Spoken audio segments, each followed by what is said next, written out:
CPM നേതാക്കൾക്കെതിരെ ഭീഷണി പ്രസംഗവുമായി PV Anwar. തന്നെയും UDF പ്രവർത്തകരെയും ആക്രമിക്കാൻ ശ്രമിച്ചാൽ വീട്ടിൽ കയറി തല അടിച്ചു പൊട്ടിക്കുമെന്ന് PV അൻവർ പറയുന്നു. മുന്നിൽ നിന്നും തന്നെ പ്രവർത്തിക്കുമെന്നും PV അൻവർ പറയുന്നുണ്ട്. വീട്ടിൽ കയറി അടിച്ച് തല പൊട്ടിക്കും.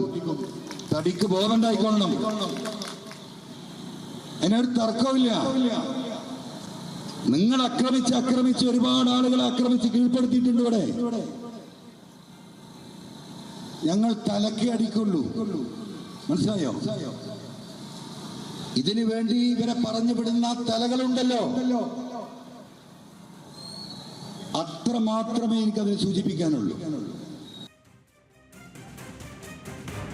ശാന്തകുമാർ വെള്ളാലത്തുണ്ട് മലപ്പുറത്ത് നിന്ന്. ശാന്തകുമാർ, ഇന്നലെ ചുങ്കത്തറയിലെത്തിയ PV അൻവറിനെ കടയിലിട്ട് പൂട്ടാനൊക്കെ CPM പ്രവർത്തകർ ശ്രമിച്ചിരുന്നു.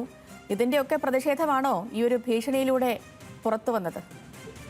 തീർച്ചയായും ചെയ്തു. അത് തന്നെയാണ്. കാരണം ചുങ്കത്തറ പഞ്ചായത്തിലെ വൈസ് പ്രസിഡന്റ് CPM-ലെ പഞ്ചായത്ത് അംഗമായിരുന്നു. അവർ കൂറുമാറി ഇന്നലെ UDF-ന് അനുകൂലമായി വോട്ട് ചെയ്യുന്ന സാഹചര്യം ഉണ്ടായി. അതിനു മുമ്പ് തന്നെ CPM-ന്റെ ഏരിയ സെക്രട്ടറി ഈ ചുങ്കത്തറ പഞ്ചായത്ത് വൈസ് പ്രസിഡന്റിന്റെ ഭർത്താവിന് വോയിസ് സന്ദേശം അയച്ചിരുന്നു. കുടുംബസമേതം കൊന്നുകളയുമെന്നുള്ളതായിരുന്നു വോയിസ് സന്ദേശം എന്നാണ് അൻവർ പ്രസംഗത്തിൽ സൂചിപ്പിക്കുന്നത്.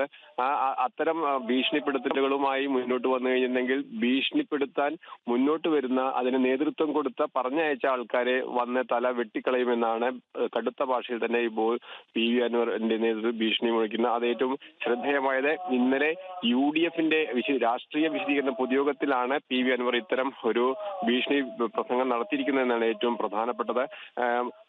ഇതിൽ കഴിഞ്ഞ ഏതാനും ദിവസങ്ങളായി തൃണമൂൽ കോൺഗ്രസിന്റെ നേതൃത്വത്തിൽ UDF-ലെ ഭാഗമാകുന്നതിനുള്ള കത്ത് കൊടുക്കുകയും മറ്റുള്ള എല്ലാ ശ്രമവും നടന്നുകൊണ്ടിരിക്കുകയാണ്. അതിനിടയിലാണ് UDF-ന്റെ വേദിയിൽ തന്നെ PV അൻവർ വരികയും ഇത്തരത്തിലൊരു പ്രസംഗം നടത്തുകയും ചെയ്തിരിക്കുന്നത്.